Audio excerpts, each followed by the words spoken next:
피지크 정보를 공유하는 채널 피지크 왕국입니다. 깡말랐던 몸에서 극도의 얇은 허리만을 남겨두고 모든 부위를 두껍게 만들며 올림피아 상위권 진출에 성공한 미국의 제레미 포트빈. 1989년생인 그는 대부분의 유명한 선수들이 10대 시절부터 쇠질을 시작했던 것과는 달리 20대가 될 때까지 웨이트 트레이닝과 영양에 전혀 관심이 없었습니다. 고등학교 시절에 그는 167cm에 52kg에 불과한 작고 마른 소년이었습니다. 그랬던 그가 처음으로 운동을 시작한 것은 군대였습니다. 그의 할아버지와 아버지는 미국에 대한 사랑이 대단했고 모두 자원으로 군입대를 했습니다. 스페셜 포스 출신인 그의 아버지의 정신을 이어받은 제레미는 20대 초에 미군에 입대했으며 이라크에 파병까지 가게 됩니다. 파병 시절에 보디빌딩 운동을 시작했고 그 당시에는 이 운동에 대한 열정이 많지 않았습니다. 군 복무 기간 동안 매일같이 상대편과 대치된 적대적인 상황과 열악한 시설의 환경들은 그의 정신을 지치게 만들었고 나중에서야 그는 운동이 없었다면 그 지독한 상황을 버텨내지 못했을 것임을 깨달았다고 합니다. 파병이 끝나고 5년간의 군생활을 마치고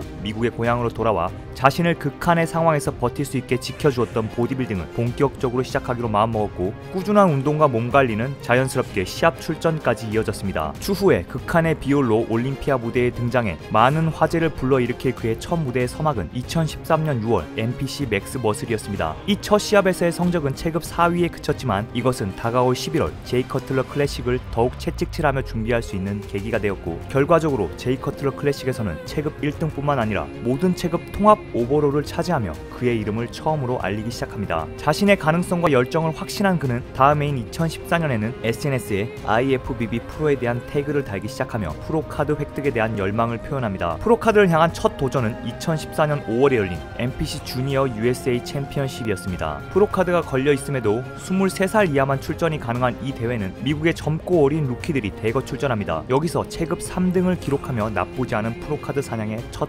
포문을 열었습니다. 하지만 두 번째 프로카드 도전인 NPC 유니버스 챔피언십에서는 이전 시합보다 다소 아쉬운 몸으로 체급별 15위까지 순위를 매기는 이 경기에서 순위권 안에도 들지 못하는 충격적인 결과를 받습니다. 이전까지 수백 명의 출전자들 사이에서 늘 나쁘지 않은 성적을 받은 그에게는 이 결과가 큰 자극이 되었고 더욱 칼을 갈며 다음 시합을 준비하게 합니다. 그리고 대망의 세 번째 도전으로 같은 해 11월에 NPC 내셔널 챔피언십에 도전합니다. 체급 2위 안에만 들어도 프로카드가 주어지는 경기였기에 이 시합에는 어마어마한 인원이 출전합니다. 전 체급에 200명이 넘는 선수가 출전했고 그의 체급에만 40명이 넘는 선수가 출전했지만 제레미는 이전 시합과는 비교도 안되게 좋은 몸을 가져와 이 모든 선수들을 제치고 체급 1등을 차지하며 세 번의 도전 끝에 프로카드를 획득합니다. 이 대회에서는 올해 올림피아 우승 후보 중 한 명으로 불리는 안드레 퍼거슨도 제레미 포트빈과 함께 프로카드를 획득한 바 있습니다. 프로카드를 따고 다음 해인 2015년에는 프로 데뷔를 위해 반년 이상의 기간을 준비합니다. 첫 프로 데뷔 무대는 2015년 IFBB 산호세 프로였습니다. 길게 준비했지만 첫 프로 무대인지라 그는 아무런 기대도 하지 않고 무대에 올라갔다고 합니다. 하지만 결과는 쟁쟁한 프로들 사이에서 3위를 차지하며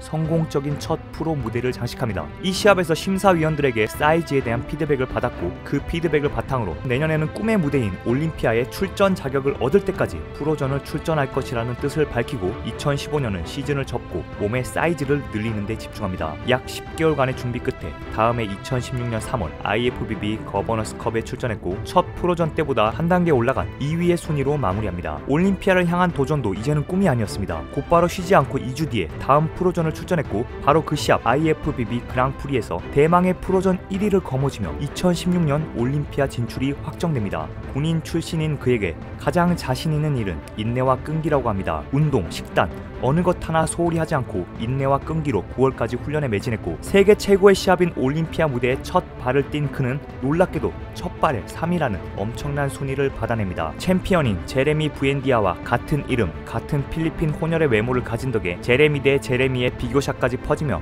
그의 인지도는 순식간에 늘어납니다. 그 기세를 이어서 2017년은 프로쇼 중에서 가장 강력하고 권위 있는 아놀드 클래식에 출전했지만 5위의 성적을 기록합니다. 아놀드 클래식 5위는 엄청나게 좋은 성적입니다. 하지만 올림피아에서 3위까지 수상한 그에게 아놀드 클래식 5위는 만족할 만한 결과일 리가 없습니다. 하지만 그는 자신의 부족함을 인정했고 앞에 선수들을 더 높게 평가했으며 자신은 최고가 되려고 하는 게 아니라 최고가 되려고 노력을 하고 있는 것이라며 남은 기간 올림피아 준비에 최선의 노력을 다하겠다고 합니다. 이전 올림피아 3위의 기록으로 2017년은 올림피아 진출이 자동 확정된 상태였고 묵묵히 준비한 끝에 2017년에 출전한 올림피아에서도 5위라는 높은 성적을 유지합니다. 작년보다는 순위가 떨어지긴 했지만 실망하지 않습니다. 있습니다. 목표가 있음에 감사하며 내년을 준비합니다. 이 당시까지는 올림피아 탑5 안에 들면 다음 해 올림피아 자동 진출이 확정되었기 때문에 제레미는 2018년에도 올림피아 출전이 확정된 상태여서 다른 프로쇼는 출전하지 않고 오로지 올림피아에만 집중합니다. 사이즈는 더 늘어난 반면 허리는 얇게 유지해 극한의 대비를 보여주는 몸을 준비해 올림피아에 출전합니다. 2018년 올림피아에서 그는 여지껏 몸 중에서는 최고의 몸을 준비했다고 생각했지만 작년보다 5단계나 하락한 10위를 기록합니다. 이전까지 순위에 대한 별다른 불만을 표현하지 않았지만 이 당시의 순위는 아쉬움과 의문을 표현했습니다. 하지만 그것도 잠깐입니다. 아쉬움을 뒤로하고 올림피아 탑5 안에 들지 못했기 때문에 프로전을 우승하거나 포인트를 쌓아야지만 다음 올림피아에 갈 수 있습니다. 그 첫 시합으로 5월에 열리는 뉴욕 프로를 준비했지만 시합 한 달 전 몸이 아파오기 시작했고 다이어트를 전혀 하지 못할 정도로 몸 상태가 안 좋아졌다고 합니다. 그 탓에 준비하던 프로 시합 일정들에 맞춰 몸을 만들 수 없었고 그에 따라 3년 연속 출전했던 올림피아를 2019년은 포기하게 됩니다. 올림피아 출전은 그에게 하고 싶은 일이 아니라 반드시 해야만 하는 일이라고 느낀다고 합니다. 반드시 해야만 하는 일을 못했기에 2020년을 위해 더욱더 운동에 박차를 가했고 올림피아 출전 자격을 얻기 위해 출전한 IFBB 토너먼트 오브 챔피언십에서 단번에 1위를 차지하며 2020년 올림피아를 준비하는 첫 시합 만에 올림피아 출전권을 획득합니다. 이후 다른 시합 출전 없이 오직 올림피아 준비에만 집중하고 있으며 현재 역대급의 비율로 세계 최고의 무대에 다시 올라갈 준비를 마쳤습니다. 올림피아 3위에서 5위로 그 다음에 10위까지 떨어졌던 성적을 다시 한번 끌어올릴 수 있을지